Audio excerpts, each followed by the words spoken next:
ஹாய்ங்க, இன்றைக்கி நம்ம ஹேர் பற்றி நிறைய பேர் நம்புகிற சில மித்ஸும் சில ஃபேக்ட்ஸும் இந்த வீடியோவில் பார்க்கலாம். வாங்க வீடியோக்குள்ளே போகலாம். உங்களுக்கு தெரியுமா, நம்ம ஸ்கேல்ப்பு வெளியே தெரிகிற ஹேர் ஆக்சுவலி டெட் செல்ஸ் தான். அதனால தான் நான் ஹேர் கட் பண்ணும்போது நமக்கு பெயின் இருக்காது, ஆனால் ஹேர் ரூட் மட்டும் ஸ்கேல்ப்புக்குள்ளே அலைவாக இருக்கும். ஃபேக்ட் 2, சம்மரில் ஹேர் க்ரோத்.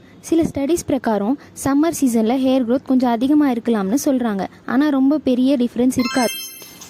ஃபேக்ட் 3, ஹேர் ஏன் க்ரே ஆகுது? நம்ம ஹேருக்கு கலர் கொடுக்குறது மெலனின்னு சொல்கிற ஒரு பிக்மெண்ட். ஏஜ் ஆக ஆக இந்த மெலனின் கொரிய ஆரம்பிக்கும், அதனால ஹேர் க்ரே ஆகுது.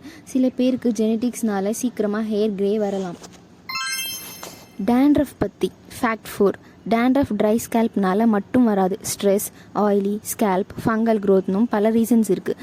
அதனால கரெக்ட் ரீசன் தெரிஞ்சுக்கிறது முக்கியம். இது வரைக்கும் நம்ம பார்த்தது ஃபேக்ட்ஸ். இப்போ நம்ம பார்க்க போகிறது மித்ஸ். ஆயில் போட்டால் ஹேர் ஃபால் நிற்குமா? ஹேர் ஃபுல்லாக இருந்தால் ஆயில் அப்ளை பண்ணுங்கன்னு நிறைய பேர் சொல்லுவாங்க.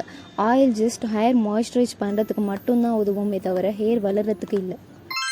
100 ஸ்ட்ரோக்ஸ் ப்ரஷிங், இதுவும் ஒரு மித்து தான். ஒரு நாளுக்கு 100 டைம்ஸ் ஹேர் ப்ரஷ் பண்ணால் ஹெல்த்தி ஹேர் கிடைக்கும்னு ஒரு மித் இருக்குது. ஆக்சுவலி ஓவர் ப்ரஷிங்னால ஹேர் பிரேக்கேஜ் அதிகமாகலாம், ஹேர் ஃபால் அதிகமாகலாம். So it's completely useless. அதனால நீங்கள் ஹேர் ப்ரஷிங் பண்ணவே கூடாதுன்னு இல்லை, ஹேர் ப்ரஷிங் பண்ணணும். நீங்கள் ஹேர் ப்ரஷிங் பண்ணும்போது உங்கள் பிளட் சர்க்குலேஷன் கொஞ்சம் ஆகும், ஆனால் ஓவர் ப்ரஷிங் பண்ணும்போது ஹேர் பிரேக்கேஜ் ஆகும். ஸோ லிமிட்டடாக பண்ணும்போது எவ்ரிதிங் இஸ் குட். உங்களுக்கு நல்ல ஹேர் வேணும்னா தி பெஸ்ட் உங்கள் ஹெல்த் இன்சைட்லேருந்து நல்லா இருக்கணும். அதுதான் ஹெல்த்தி டயட். நீங்கள் நல்ல டயட் மெயின்டைன் பண்ணி உங்கள் பாடியில் என்ன நியூட்ரியன்ஸ் கம்மியாக இருக்கோ அது நீங்கள் சப்ளிமெண்ட்ஸ் கரெக்டாக எடுத்துக்கிட்டனாவே போதும், உங்கள் ஹேர் நல்லா வளரும். நெக்ஸ்ட்டு, ஹேர் கட் பண்ணால் திருப்பி வளரும், ஃபாஸ்ட்டாக வளரும்னு சில பேர் சொல்கிறாங்க.